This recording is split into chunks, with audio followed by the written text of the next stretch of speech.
ways. Everything is under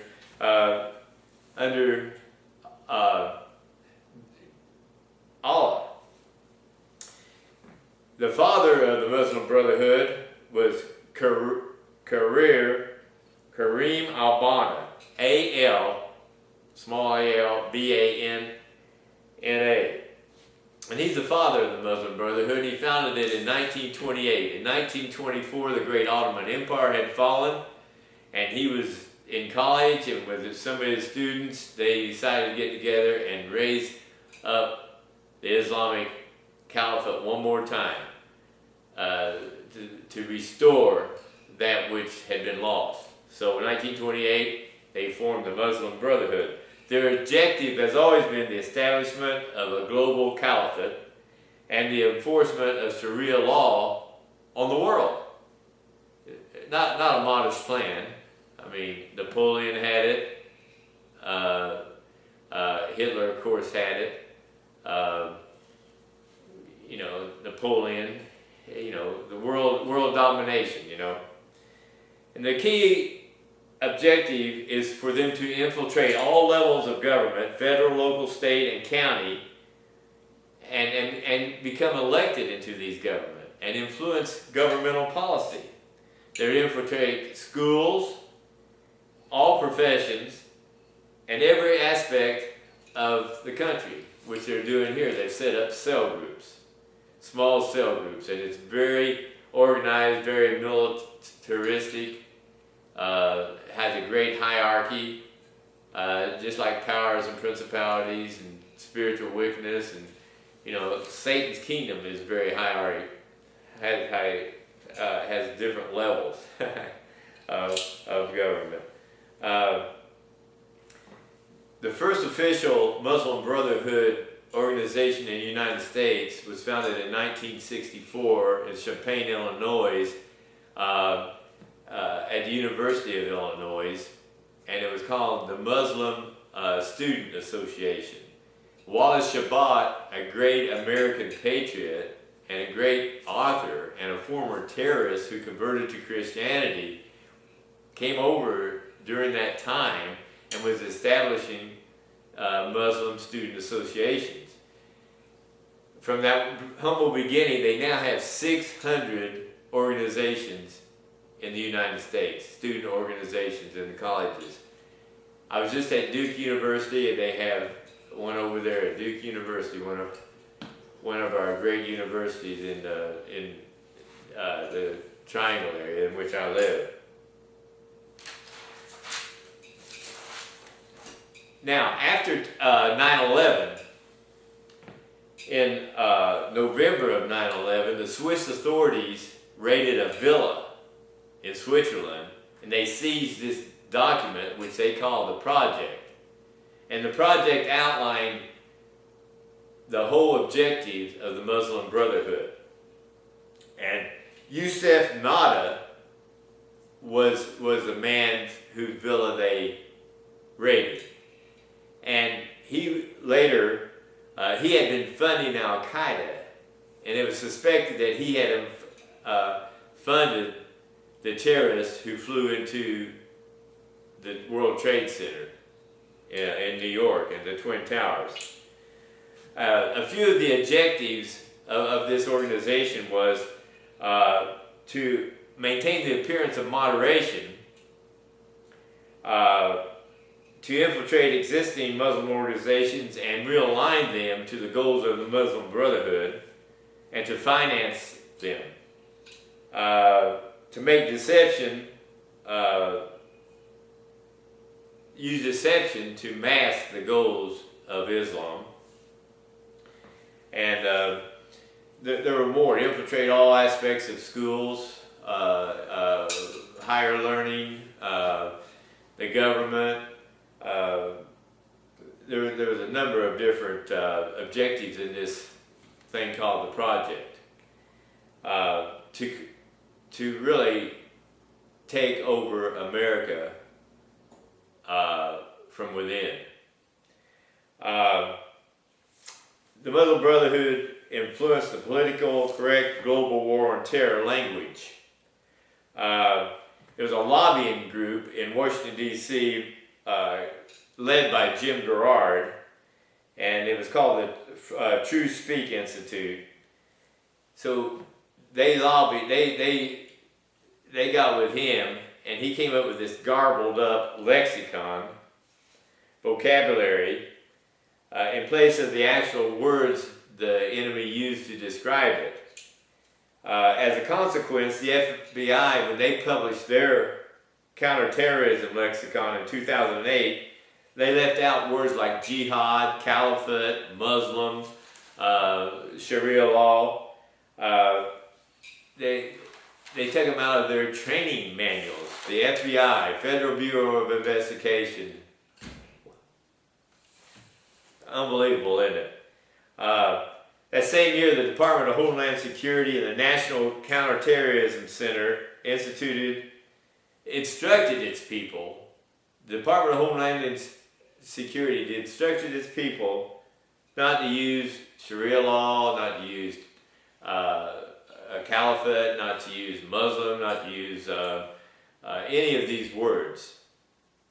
So how good can security be? Huh? President Obama, you notice, never calls an act of jihad. For example, Fort Hood, the guy was saying praise Allah as he was killing our soldiers, and President Obama had him call it a workplace incident. In Benghazi, President Obama went on and blamed it on a video tape about Muslims that went viral instead of a jihad attack on our embassy. Our whole administration is sick up there in Washington. I mean, they're not the only ones. We've got a lot of senators, a lot of representatives, 526 of them, and all they're doing is talking. They talk big. I mean, they're so wonderful, and some of them are wonderful people. Apparently, all power has been divested from them. All the power has been divested from them. They just talk. There's no action, no impeachment process, no just threats, nothing going on. By 2009, the Department of Defense, the Department of Homeland Security, the State Department, was busy purging all their instructional materials and all their training curricular materials, anything that associated Islamic doctrine, law, and scriptures with Islamic terrorism. They were taking anything that connected Islam with terror and taking it out of their manuals and instructing the people who would protect the United States. This is hard to believe. It's hard to believe that. It's hard to believe what I'm saying, but that's what they were doing. Our government could not have been this stupid. Our enemy couldn't have been this smart. It's got to be clear that God is judging America. He's letting the Muslim Brotherhood penetrate our government, determine its policies and its doctrines to align itself with the liberal politicians, hand in glove, to accomplish their purposes. Now, once the Muslim Brotherhood and Islam achieve a dominance in America, the first people that they'll get rid of will be the liberal politicians who believe in abortion, who believe in homosexuality, because they hate that. But they will align themselves with whoever will get the job done. And our liberal politicians had taken God and Christ out of America. In the Democratic nomination ceremony that they had, they wanted to take Christ and not even pray. That's how evil our society has been.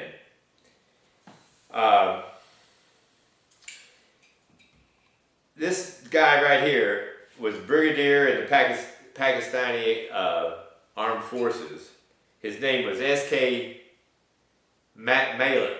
And in 1979, he said that terror struck into the hearts of the enemies is not only a means, it is the end in itself. Once a condition of terror into the opponent's heart is obtained, hardly anything is left to be achieved. I'll say that again. That terror is an end in itself. Once you strike terror into the hearts of your opponent, hardly anything else is left to be achieved. So our Americans, the toughest people that ever was on the face of this earth for a while, a wonderful people in World War II, liberated, defeated Adolf Hitler, was in the trenches, suffered, fought, made the world a free place. Americans with fear now, with fear, some with fear, wanting to allow this insanity of Homeland Security's checking us with x-rays at the airports, checking our luggages. The very same people who struck us down, struck the Twin Towers down, now frisking us and head of these departments.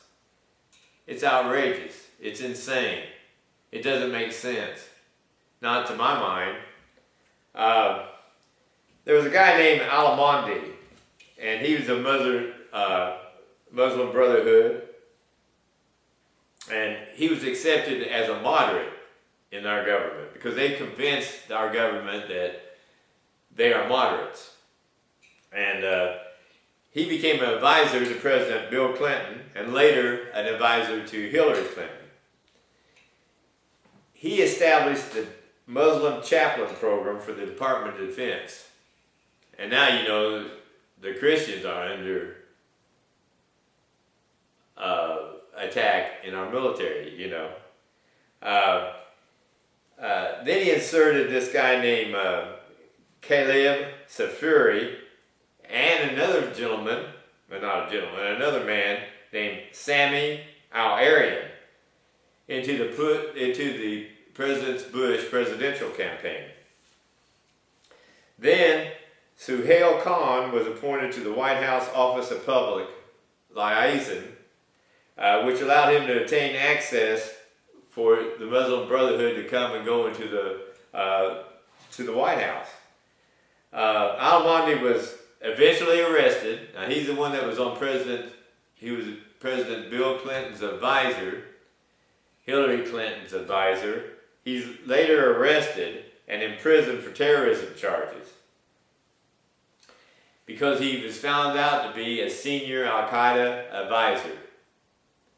Okay. Then Sami Al-Arian, who he appointed, was also unmasked for his involvement in the Palestinian Islamic Jihad movement. So these guys are unmasked.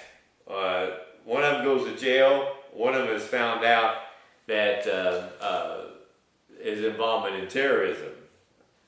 Al-Mondi was. Still, our counterintelligence agencies, the instincts of them, and the U.S. intelligence community were left unjolted. Now here's the funny thing. President George Bush, and I like George Bush, I think he was a good man. He stood inside the Islamic Center in Washington, D.C. right after 9/11 in 2001, and he declared that Islam was a religion of peace. Now he was standing next to Nahad Awad, and he was the executive director of CAIR, C-A-I-R, and that's the U.S. branch of Hamas.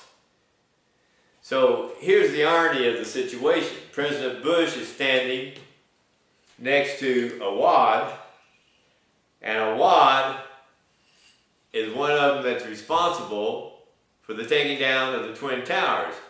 Now Bush is standing next to our enemy. He's standing in his Islamic center, which is dedicated to jihad against the United States. Here he's declaring that Islam is a religion of peace.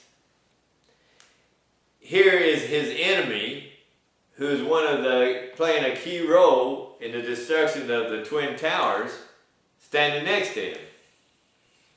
How ironic is that? How insane is that? How brainwashed is that?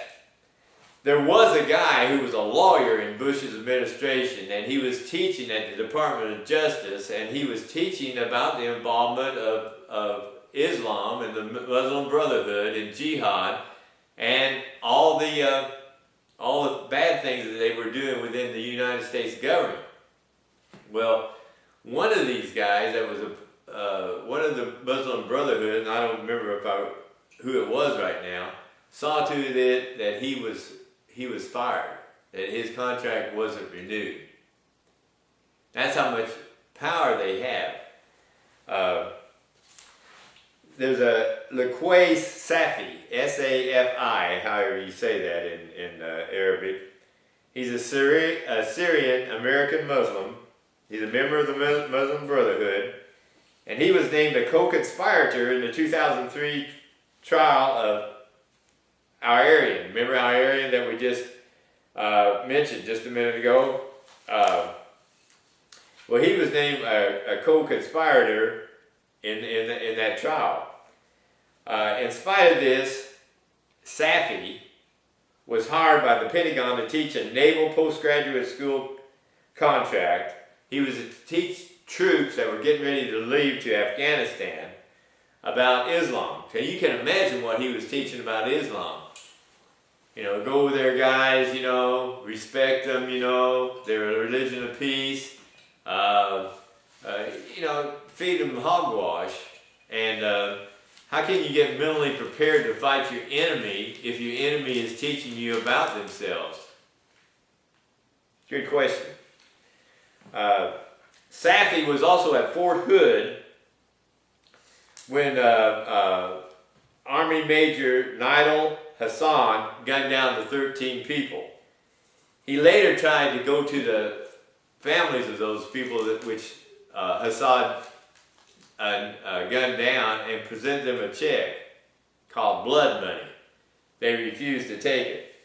Even though he did all these things, he, in 2011, wrote a book in which openly justified violence against those troops that were preparing to attack Muslims. Let me say that again and get my tongue from being untonal here. After all that happened, he wrote a book. And he justified it. He said, if troops are going out to fight Muslims, then it's all right to turn your guns on them. He was there at Fort Hood when Hassan killed those 13 people, wounded 30 more. Now, under President Obama, he's reached out to the Muslim Brotherhood. He's made appointments. I forget how many, 45, 50, I don't know, appointments he made in different places. He's asked them to be advisors. He's appointed them to his administration. Rashad Hussein, who is associated with the Muslim Brotherhood, wrote President Obama's speech that he gave in Cairo, I think it was in 2008, in which he announced to the Arab community that he was with Islam and he was with the Muslim Brotherhood. In that speech, President Obama declared war on his host, Mubarak, during that time. It's been the Obama's administration policy to support the Muslim Brotherhood. That's what it's all about in Syria right now. Thank God that Egypt, that I mentioned before, their government was replaced, their secular government was replaced by a totalitarian Islamic government, and the people rebelled. Thank God they rebelled. The military had a coup, threw them out, said we don't want to have Sharia law. We don't want to have a theistic government over us. The United States just look, we're the main fuel behind their establishment of their goals. We're the main fuel behind the United States establishing the Muslim Brotherhood's goals. We got the military power, we got the force, we got the backing. So we're going into North Africa, we're going into the Mideast, we're going in and we're putting their leaders into position. Wow. Heavy, true, but true.